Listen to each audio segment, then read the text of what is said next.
ட்ரம்புக்கும் Elon மாஸ்குக்கும் இடையே முறிந்த நட்பு. அமெரிக்காவின் ஜனாதிபதி ரொனால்ட் ட்ரம்ப் மற்றும் உலகின் பெரும் கோடீஸ்வரரான எலான் மாஸ்க் இடையேயான நட்பு தற்போது பகிரங்க மோதலாக வெடித்துள்ளது.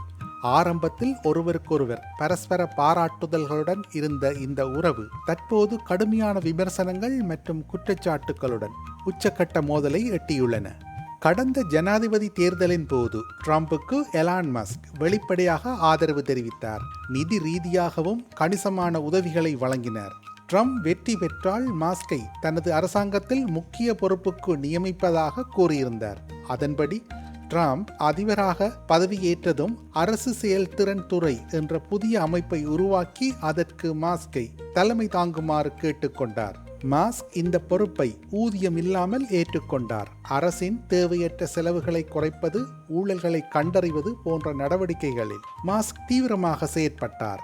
பல ஆயிரம் அரசு ஊழியர்கள் பணி நீக்கம் செய்யப்பட்டனர். சில துறைகள் மூடப்பட்டன. இது அப்போது பெரும் சர்ச்சையையும் போராட்டங்களையும் தூண்டியது. ஆனால் சமீபத்தில் ட்ரம்ப் கொண்டு வந்த வரி குறைப்பு சட்டமே இந்த நட்பின் விரிசலுக்கு காரணமாக அமைந்தது. இந்த சட்டம் அரசின் செலவினங்களை அதிகரிக்கும் என்றும் நோக்கம் சிதைந்துவிடும் என்றும் மாஸ்க் வெளிப்படையாக விமர்சித்தார். நான் எதிர்பார்த்ததை விட அரசின் பொருளாதார நிலைமை மோசமாக உள்ளது என்று அவர் தனது எக்ஸ் தளத்தில் பதிவிட்டார். மேலும் அரசியல் நன்கொடைகளை இனி செய்வதில்லை என்றும் தனது நிறுவனங்களில் கவனம் செலுத்தப் போவதாகவும் மாஸ்க் அறிவித்தார். இதற்கு பதிலடியாக எலான் மாஸ்குடன் எனக்கு ஒரு நல்ல உறவு இருந்தது, ஆனால் இனி அது தொடருமா என தெரியவில்லை. அவர் மீது நான் ஏமாற்றம் அடைந்துள்ளேன் என்று ட்ரம்ப் அதிரடியாக தெரிவித்தார். மாஸ்கின் நிறுவனங்களுக்கு அரசு வழங்கும் மானியங்கள் மற்றும் ஒப்பந்தங்களை ரத்து செய்ய போவதாகவும் ட்ரம்ப் அச்சுறுத்தியுள்ளார்.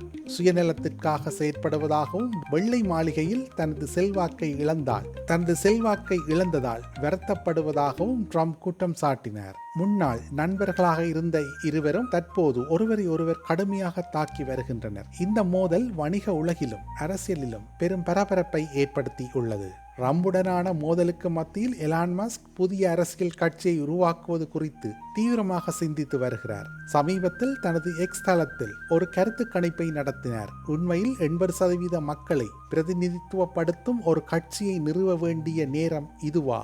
இந்த கருத்து கணிப்பில் 4.1 மில்லியனுக்கும் அதிகமானோர் வாக்களித்த நிலையில் 81% இந்த யோசனையை ஆதரித்துள்ளனர். உடனுக்குடன் தெரிந்து கொள்ள உடனே சப்ஸ்கிரைப் செய்து பெல் பட்டனை கிளிக் பண்ணவும். மேலதிக செய்திகளை தமிழ் தாய் இணையதளத்தில் பார்வையிடலாம்.